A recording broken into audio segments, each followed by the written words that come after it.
계속해서 사무엘서 강의 말씀인데요. 우리 예루살렘 시대의 개막 이 제목으로 같이 은혜를 나누기 원합니다. 다윗은 오늘 말씀대로 세 번째 기름 부음을 받았습니다. 5장 3절이죠. 그들이 다윗에게 기름을 부어 이스라엘 왕으로 삼으니라. 이제 명실상부한 통일 왕국의 왕이 되었죠. 근데 다윗도 참 기구해요. 왜냐하면 기름 부음을 세 번이나 받았어요. 세 번 왕관을 쓴 거나 마찬가지입니다. 보통은 한 번이죠. 그게 정당한 계승 과정이든 뭐 혁명이든 뭐 한 번인데 다윗은 세 번에 걸쳐서 이렇게 기름 부음을 받았습니다. 그러니까 어떻게 보면은 저는 그게 순탄하지 않은 다윗의 어떤 인생 여정을 좀 보여주고 있다 그런 생각을 해요. 처음엔 사무엘로부터 가족들만 있는 데서 이렇게 기름 부음을 받았죠. 그건 어떻게 보면은 자신의 각성일 수도 있고 쿠데타 모의일 수도 있어요. 이제 하나의 어떤 그 인생의 어떤 비전을 향해서 달려가는 그런 기름 부음이죠. 두 번째는 우리 지난번에 봤던 대로 헤브론에서 유다의 왕으로서, 그러니까 유다 지파의 왕이죠. 유다 지파의 왕으로서 조그만 하나의 어떤 자기의 기반을 마련한 거나 마찬가지입니다. 유다 지파의 왕으로서 있었고, 이제 본격적으로 이제 이스라엘 통일 왕국의 왕으로서 이제 기름 부음을 받았던 거죠. 어떻게 보면 그래서 다윗은 나라를 스스로 개척한 거나 개국한 거나 마찬가지입니다. 한 나라도 이런 과정을 통해서 성장하죠. 근데 마치 나라가 성장하듯이 다윗도 그런 성장 과정을 통해서 이제 명실상부한 그런 통일 왕국의 왕으로서 이렇게 기름 부음을 받았던 거죠. 자, 이것이 가능했던 것은 우리 사장을 읽지는 않았지만 사장이 있었던 사건 때문에 가능했습니다. 우리가 지금 다윗을 통일왕국의 왕이라고 한 이유는 그 다윗이 이스라엘 왕이 되기 짧은 한 2년 동안에 약간 분열기가 있었죠. 사울이 죽고 사울의 아들이었던 그 이스보셋이 왕에 대해서 한 2년 동안 통치를 했습니다. 근데 사장이 보게 되면은 그 이스보셋이 암살을 당합니다. 암살을 당하고 나니까 이제 유일한 지도자는 다윗만 남았고 결국 다윗이 통일왕국이 되었던 거, 통일왕국의 수장이 되었던 거죠. 이 과정을 보게 되면 결국은 결정적인 순간에 다윗은 정말 손에 피 한 방울 안 묻히고 이 어떤 대업을 이루게 되는 걸 보게 됩니다. 첫 번째는 사울과 요나단을 가장 강력한 정적이죠. 사울과 요나단인데 그들은 다윗 손에 의해서 죽은 게 아닙니다. 블레셋에 의해서 아니면 자결에 의해서 이제 어떻게 보면은 제거되었고 오히려 다윗은 그에 대해 굉장히 슬퍼하며 조가를 불렀던 것을 우리가 같이 나누었습니다. 그리고 이걸 계기로 해가지고 마치 자기가 사울을 죽인 것처럼 한 아말렉 청년이 왔죠. 근데 그 청년을 오히려 죽임으로써 다윗이 이건 온당치 못하다. 자기 정적이지만 이렇게 하는 건 하나님 뜻이 아니다라는 걸 보여줬던 거죠. 두 번째는 그 2장과 3장에 있었던 사건인데 그렇게 짧은 분열 왕국 중에서 북왕국의 강력한 군대 장관이 아브넬이었죠. 근데 아브넬이 요압에게 암살을 당했습니다. 그래서 두 번째 어떤 강력한 적이 또 제거를 당한 거죠. 근데 오히려 다윗은 요압을 저주합니다. 그렇게 신실한 아브넬을 죽인 요압을 오히려 저주하고 또 아브넬을 정중한 장례식을 치르죠. 마지막 세 번째가 오늘 이스보셋입니다.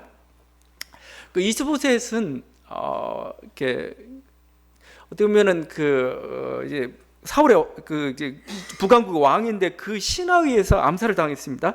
거기에 두 신하 이름이 나오고 있죠. 레갑과 바나라는 그에 의해서 죽임을 당했고 목이 잘립니다. 그래서 목을 그들이 가져와요. 가지고 와가지고 이제 다윗에게 뭔가 이렇게 공치를 하려고 했던 거죠. 근데 오히려 다윗이 화를 내면서 그들을 보복해 버립니다. 그래서 거기 4장 12절에 보게 되면 이렇게 동사를 이렇게 표현합니다. 그들을 죽였다. 그들의 손과 발을 잘랐다. 그리고 헤브론 목가에 매달았다. 나는 이게 원하는 길이 아니었다는 거죠. 그래서 그 극도의 분노를 표현하는 그 방식을 그렇게 하고 결국 이런 과정을 통해서 이 다윗은 손이 깨끗하고 결국은 사울 왕조에 대해 해를 끼친 일이 없습니다. 그러다 보니까 이스라엘 사람들 백성들의 마음이 돌아왔고, 거기 우리 읽은 1절에 보게 되면은 헤브론으로 이스라엘 백성들이 몰려왔죠. 그래서 보소서 우리는 한 고륙입니다 하면서 이제 한 형제로서 당신을 우리의 왕으로 추대하겠습니다, 이런 과정을 거쳤던 거죠. 그렇게 해서 다윗이 이스라엘 왕이 되었습니다. 근데 여러분, 이렇게 우연히 한 번, 두 번 겹치고 세 번 겹치면 좀 의심스럽죠. 이게 정적들이 그때마다 다윗의 손이 아니고 다른 사람의 손에 의해서 이렇게 제거되는 그 모습들. 하여튼 다윗이 의도하지 않았던 이런 일들이 자꾸 벌어지는 거죠.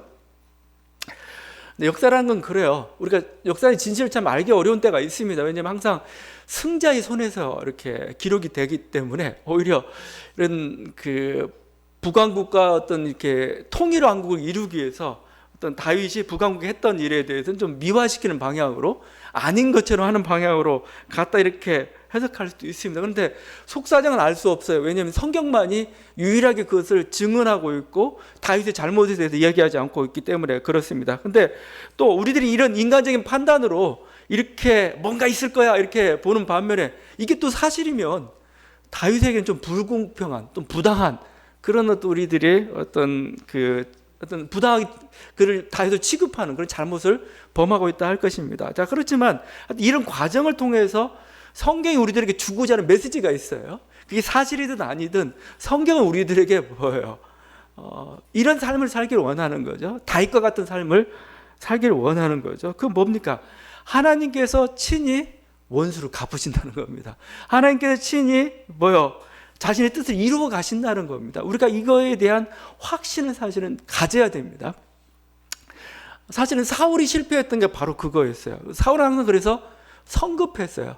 왜냐하면 자신이 결과를 가져오려고 하다 보니까 무리한 수를 자꾸 쓰게 되고, 이게 그야말로 순리가 아닐 때가 있죠. 그런데 자꾸 그것을 어거지로 끌어들이다가 잘못된 길, 편법이죠. 그러니까 우리가 자꾸 이렇게 결과를 하나님께 맡겨라, 하나님의 주권을 인정한다, 그런 뜻 가운데는 그런 게 있는 겁니다. 가장 기본적인 것 중 하나는 우리들이 가야 할 길이 있어요. 우리들이 그 어떤 목표에 다다르기 위해서 이루어야 될 어떤 방법들이 있고 정당한 길이 있습니다. 그 길로만 가라는 겁니다. 그 길로만 가라는 거고, 하나님 주권을 인정한다는 건 또 뭐예요? 어떤 그 목표를 이루는 데 있어서 하나님께 우리를 도우신다는 겁니다. 그것을 이루시는 분 바로 하나님이시라는 거죠. 우리들이 그거에 대한 분명한 믿음이 없으면 우리는 불안해지고 무리한 수를 자꾸 쓰게 되어 있었던 거죠. 근데 사울은 그 길을 갔고, 다윗은 그냥 하나님을 신뢰함으로 그 길을 갔다. 그러다 보니까 결국은 자기 정말 원수들끼리 서로 싸우고 있는 거 아닙니까? 서로 음모와 탐욕과 이 싸우는데 하나님은 오히려 그걸 이용해가지고 오히려 다윗을 더 높은 곳으로 이렇게 올리셨던 거죠. 그래서 바울이 로마서에서 그 핍박을 받고 있는 초대교회 교인들 향하여 했던 말이 있죠. 원수 갚는 것은 내게 있다. 나에게 맡겨라. 너희는 단지 기도만 하고 너희 길을 가라라고 말씀하고 있죠. 우리들이 항상 하나님에 대한 그런 신뢰를 가져야 할 것입니다. 오늘 다윗도 이렇게 고백하고 있죠. 9절, 내 생명을 여러 환난 가운데서 건지신 여호와께서 살아계심을 두고 맹세하노니. 나의 생명을 지켰던 분은 하나님이시다는 겁니다. 내가 위기에 처했을 때, 내가 아주 곤혹스러운 처지에 처했을 때, 그때 나의 피할 길을 주셨다는 거죠. 정말 블레셋의 망명정부처럼 이렇게 아주 비참하게 살고 있을 때, 잘못하면 사울과 싸워야 될 그 과정 속에서도 하나님께서는 교묘하게 피할 길을 주셔서 싸우지 않도록 만드셨거든요. 그러면서 인정받는 그 길로 하나님께서 다윗을 이끄셨던, 우리는 그런 하나님을 신뢰해야 됩니다. 꽉 막혔다 생각하는 순간 우리는 엉뚱한 방법을 쓰기 마련이거든요. 꽉 막혔지만 우리는 믿음으로, 기도로 하나님께 도우신다는 것을 바라면서 나가는 게 필요하고, 바로 다윗이 그런 삶을 살았던 거죠. 우리 생명을 보호하시는 분, 또 우리의 복을 주시는 분, 또 우리의 복을 이루게 하시는, 우리 어떤 명예와 자존심을 지키면서도 하나님 뜻을 이루게 하시는 분은 바로 하나님 그분이시다. 우리가 그게 믿음이고, 그런 믿음으로 나아갔던 게 다윗이었다는 것을 지금 보여줬다고 생각을 합니다.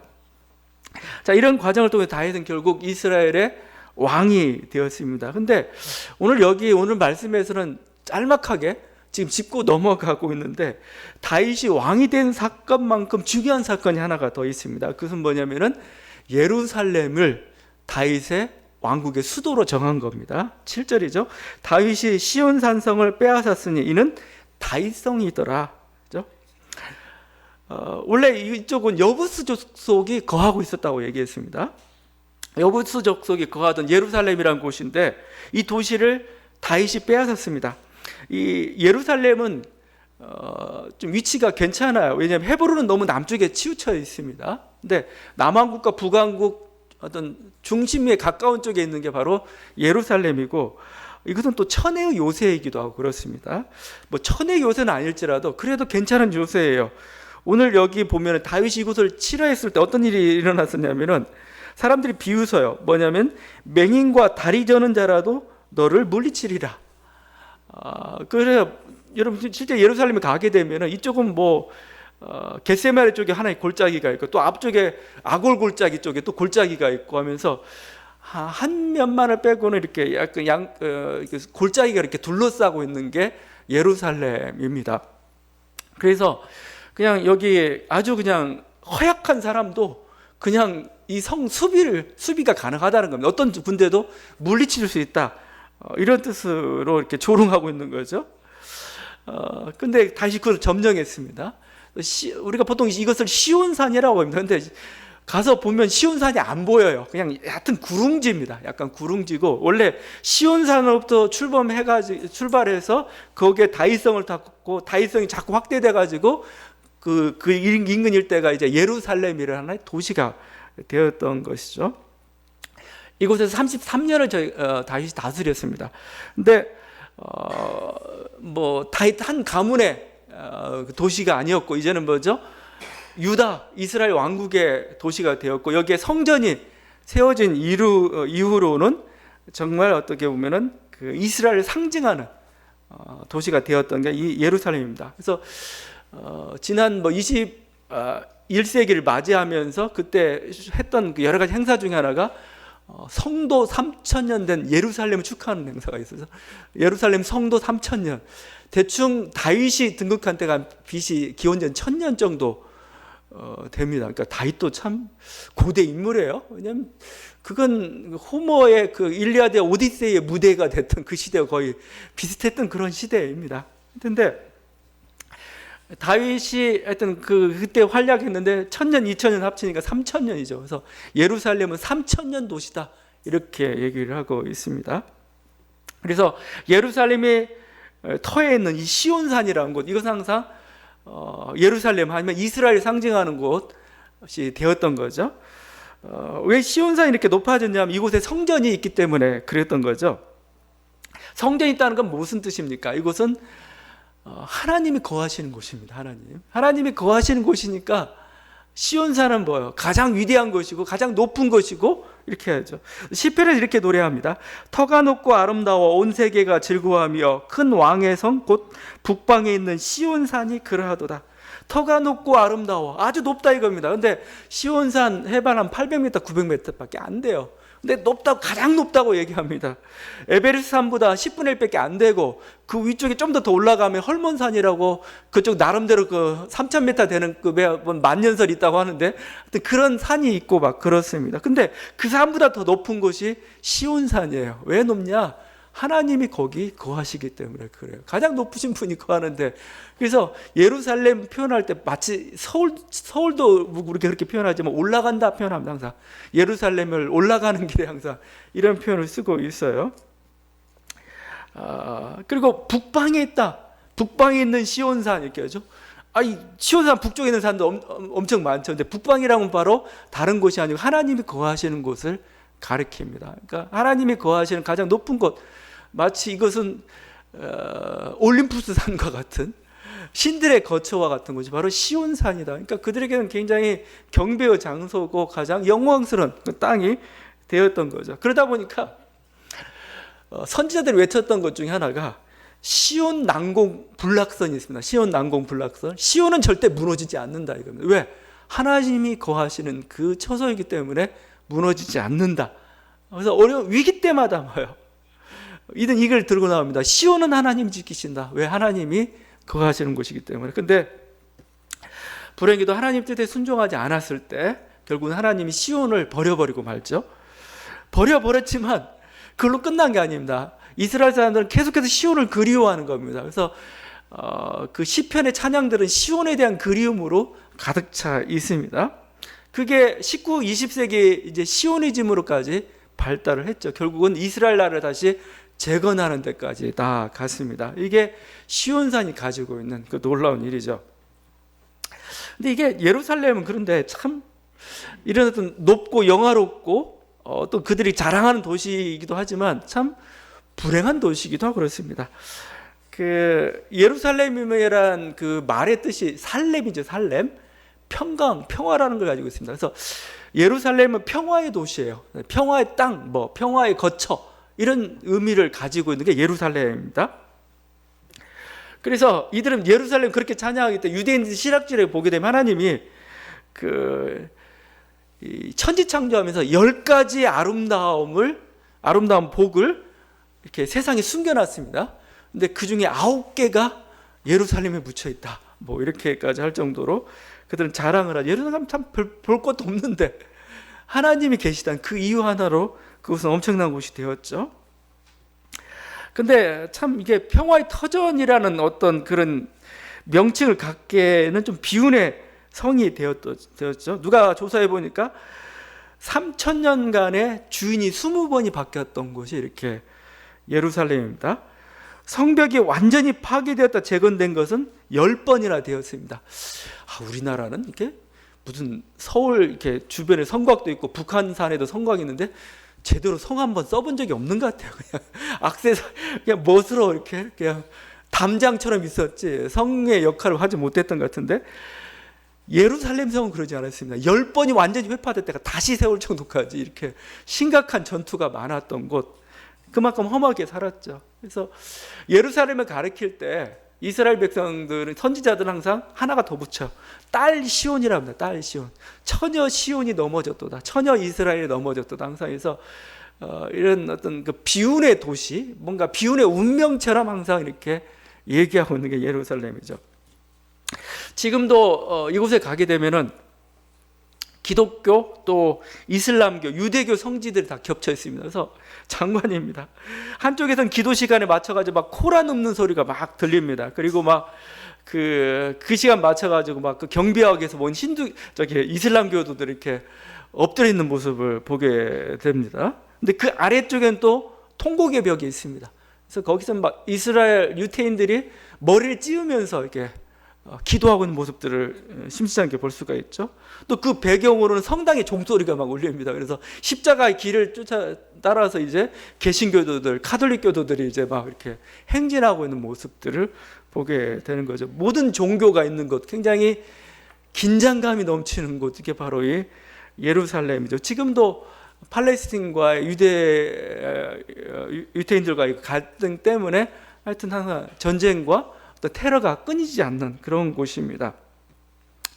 결국 이 예루살렘 평화는 누가 힘에 의해서, 강압에 의해서 일방적으로 이루어질 수 있는 게 아니에요. 결국은 그냥 서로를 인정하고 공존하고 그래야만 이쪽은 평화가 이루어질 수가 있는데 어렵습니다. 다윗 시대처럼 다시 그 힘으로 예루살렘을 내가 정복하고 거기서 뭔가 이렇게 평화를 구현해 보겠다, 그것은 이제는 어려운 시대가 되었습니다. 오히려 서로를 인정해주고 서로의 영역과 어떤 서로의 존재를 인정해 줄 때만이 진정한 그 평화의 터전으로서 자리 잡을 수 있는 그런 곳인데, 하여튼 그런 어떤 긴장감들이 있는 곳이 바로 이 예루살렘이 되었던 거죠. 주님께서는 예루살렘에 대해서 이스라엘인들은, 유태인들은 이게 바로 우리 성도고 우리의 땅이다라고 얘기하는데 그렇지 않습니다. 바로 구약 자체에서 또 신약을 통해서 우리 주님께서는 예루살렘의 주인이 너희들만이 아니야라고 얘기를 했던 거죠. 거기 아까 얘기했던 그 다윗이 예루살렘을 정복하면서 했던 속담 8절이죠. 속담이 되어 이르기를 맹인과 다리 저는 사람은 집에 들어오지 못하리라. 이건 굉장히 그 힘의 논리고 배제와 차별의 논리가 사실은 여기에 들어가 있는 것이죠. 사실은 그 이스라엘이 예루살렘 지배하면서 자기 생각했던 어떤 그 예루살렘의 도시라는 것은 자기 힘으로 평화를 가져다 오는 그런 모습이었습니다. 그런데 선지자들 그리고 예수님을 통해서 그렸던 어떤 예루살렘 모습, 이런 모습이 아니었습니다. 새 예루살렘에 대해 성경은 이렇게 얘기하고 있습니다. 모든 민족이 물밀듯 그리로 모여들 것이다. 많은 백성이 가며 이르기를 오라 우리가 여호와의 산에 오르며 야곱의 하나님의 전에 이르자 하리니 이는 율법이 시온에서부터 나올 것이요 여호와의 말씀이 예루살렘에서부터 나올 것임이니라. 이사야서 2장 2절과 3절 말씀입니다. 이 예루살렘에 많은 민족들이 몰려들 것이다, 이렇게 얘기하고 있습니다. 이사야 56장 6절과 7절 말씀입니다. 나의 언약을 굳게 지키는 이방인마다 내가 곧 그들을 나의 성산으로 인도하여 기도하는 내 집에서 그들을 기쁘게 할 것이며 이는 내 집은 만민이 기도하는 집이라 일컬음이 될 것이다. 지금 예루살렘이 카톨릭과 개신교와 유태인이 공존하고 있는 게 사실 하나님이 그렸던 진정한 새 예루살렘의 모습입니다. 이 속에서 누가 한쪽이 내가 어떤 힘의 논리로 점령하겠다, 뭔가 나의 우세를 펼쳐보겠다, 그건 아니라는 겁니다. 그럴 때만이 진정한 평화가, 하나님께 그런 그 새 예루살렘 그 모습이 그려질 때만이 온전한 평화가 주어질 수 있고, 예수 그리스도께서는 오셔서 우리들에게 그러한 새 예루살렘의 약속을 하셨던 것이죠. 그래서 어떻게 보면은 지금 이 시온산이라는 곳은 그동안에 어떻게 보면 이렇게 신의 산이 이스라엘의 중심이었다면 이제는 시온산으로 이렇게 이스라엘 중심이 이렇게 옮겨져 갔던 사건, 그게 바로 오늘 이 예루살렘을 정복했던 그 모습에서 우리가 확인해 볼 수 있는 겁니다. 그럴 뿐만 아니라 또 하나의 중심인물이 바뀝니다. 그것은 이제는 중심인물이 다윗이 됩니다. 그 전까지 중심은 누구였느냐? 모세였습니다. 모세에서 다윗으로 그 중심이 또 바뀌어져 가죠. 다윗은 그냥 한낱 양치기에 불과했던 사람입니다. 목동이었는데 거기 이스라엘이 목자가 되었습니다. 2절입니다. 네가 내 백성 이스라엘의 목자가 되며 네가 이스라엘의 주권자가 되리라. 이제 다윗은 이스라엘의 주권자, 목자가 되었던 거죠. 사실 뭐 나라를 다스리는 게 양치는 것하고 같다고 지금 얘기하고 있습니다. 양에게 풍성한 꼴을 주고 양이 안전하게 생활할 수 있도록 해주고, 양이 위험에 처하면 자기 목숨이라도 내어놓고 구해내는 게 선한 목자의 모습이죠. 바로 나라도 마찬가지입니다. 나라도 백성을 배불리게 하고, 나라도 백성들을 안전을 지켜주고, 또 뭐죠? 나라의 어떤 그 나라를 위해서 뭐죠? 목숨을 내어놓을 수 있는 게 바로 지도자들이 가야 될 그런 길인데, 바로 다윗이 그런 존재로서 이렇게 되었습니다. 그래서 이제 모세가 어떻게 보면 한 나라의 어떤 그 질서와 비전을 제시한 인물이었다면, 다윗은 뭐요? 그 비전을 성취한 인물로서 이제 이스라엘 역사 속에 추앙을 받고 있습니다. 그래서 어떻게 보면 다윗은 율법에 기초하여서 이렇게 하나님을 의지하는 그 백성에게 어떠한 복이 주어지는가를 다윗을 통해서 보여주셨던 거죠. 다윗은 그래서 가장 광대한 영토, 이스라엘의 가장 광대한 영토, 또 가장 부강한 나라를 이렇게 다스렸던 그런 사람이죠. 그래서 어떻게 보면 이스라엘이 원했던, 이스라엘 주구자였던 그 모든 복을 누렸던 사람. 그래서 결국은 이스라엘 위기에 처할 때마다 이스라엘이 어떤 회복해야 될 어떤 한 모델이 뭐냐? 다윗 시대였던 거죠. 우린 다윗 시대처럼 돌아가자. 우린 다윗 시대처럼 이렇게 갔던 것입니다. 그렇지만 다윗은 그 현실적인 왕이죠. 현실적인 왕입니다. 세속 왕이죠. 세속 왕에게서 뭔가 굉장히 도덕적인 거, 굉장히 어떤 뭔가 신성한 것을 구한다는 것은 조금 어불성설인 것 같습니다. 오늘 그래서 여기 보게 되면 굉장히 다윗도 현실적인 모습도 많이 나타나기도 하죠.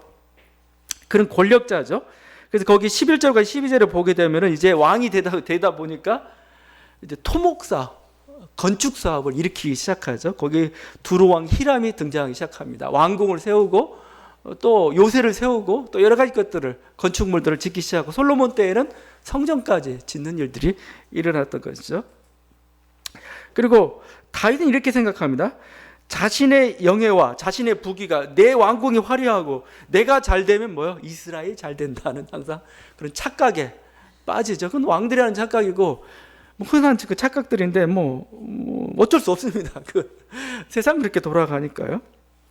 다윗은 이미 많은 아내를 거느리고 있음에도 불구하고 예루살렘에서 더 많은 아내들을 정략적으로 두는 거죠. 많은 왕자를 두었기 때문에 왕자들 간의 피비린내 나는 그런 권력 다툼은 역시 필연적일 수밖에 없는 그런 모습이었던 거예요. 세속 질서입니다. 어떻게 보면 이런 세속 질서를 통해서 하나님의 뜻은 이루어지고 있고 또 그것을 또 하나님께서 원하시는 어떤 하나님 나라의 모습으로 하나의 제공하고 있다는 것, 우리들 그걸 봐야 할 것입니다. 다윗은 평생 동안 전쟁이 끊일 날이 없었죠. 오늘 보면은 블레셋과의 전쟁이 계속 이렇게 얘기되고 있습니다. 그러니까 그 아들을 이름을 솔로몬으로, 후계자가 솔로몬이죠. 솔로몬도 평화라는 이름이 들어가 있으면 평화, 샬롬 비슷하게 생겼잖아요. 그러니까 그럼에도 불구하고 하여튼 이렇게 어떤 평화의 이상을 항상 가지고 있지만 평화된 항상 다윗에게는 항상 전쟁이 함께했던. 그래서 다윗이 결국 성전을 짓지 못했던 중요한 이유 중에 하나가 손에 피가 많이 묻었다 이런 거였죠. 오늘은 17절 25절에서는 블레셋과의 싸움을 그리고 있습니다. 물론 이 싸움은 하나님께 물으며 진행을 했죠. 첫 전투는 기습 공격으로 성공을 거뒀습니다. 여호와께서 물을 흩음같이 내 앞에다 내 대적을 흩으셨다라고 얘기하고 있습니다. 통쾌한 승리를 가져다 준 겁니다. 두 번째 전투에서도 이겼는데 그때는 배후를 공격하는 방식으로, 이번에는 배후를 공격하는데 하나님이 앞서서 블레셋을 칩니다. 거기 뽕나무 숲을 맞은편에서 뭔가 소리가 들리거든. 하나님이 먼저 공격하는 소리죠. 그러니까 니네 같이 합류해라. 결국 이렇게 해서 블레셋을 물리칩니다. 결국 블레셋은 물론 이제 그 구약 성경에서 간헐적으로 나오긴 하지만 결정적으로 다윗 시대에 드디어 블레셋이 거의 패망했다 해도 말이 과언이 아닐 정도로 블레셋에 대해서 승리하게 됩니다. 블레셋 항상 이스라엘 괴롭혔던 그런 세력이죠. 근데 이 팔레스틴 땅의 통치자는 이제 뭐요? 유대가 된 겁니다. 다윗 왕조가 된 거죠. 그들이 뭐요? 블레셋을 그야말로 도시국가들 몇 개만 남아있는 형태로 이렇게 완전히 축소시키고 그 지역을 거의 장악하게 되는 그 일들이 일어났던 겁니다. 결국 이런 과정을 통해서 다윗은 하나의 그 승리하는 메시아, 또 영광의 메시아의 모습을 보여줬죠. 물론 그리스도의 표상이라고 얘기합니다. 그리스도도 승리자로서 이 땅에 오셨습니다. 그래서 이 땅에서 뭔가 이렇게 물론 십자가에서 그런 어떤 죽음을 당하셨지만 결국은 주님은 승리자예요.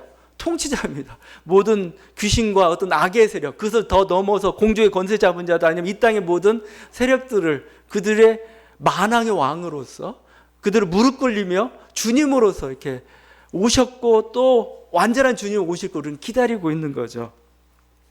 그런 모습을 바로 다윗은 보여줬던 겁니다. 그래서 다윗은 그래서 메시아의 표상으로 이렇게 자리를 잡았습니다. 그렇지만 다윗은 평화를 가져다 주지 못했어요. 결국은 잠깐의 평화를 가져다 주었을 뿐이지 영원한 평화는 바로 예수 그리스도를 통해서 우리들에게 주어지고 있다고 말씀을 합니다.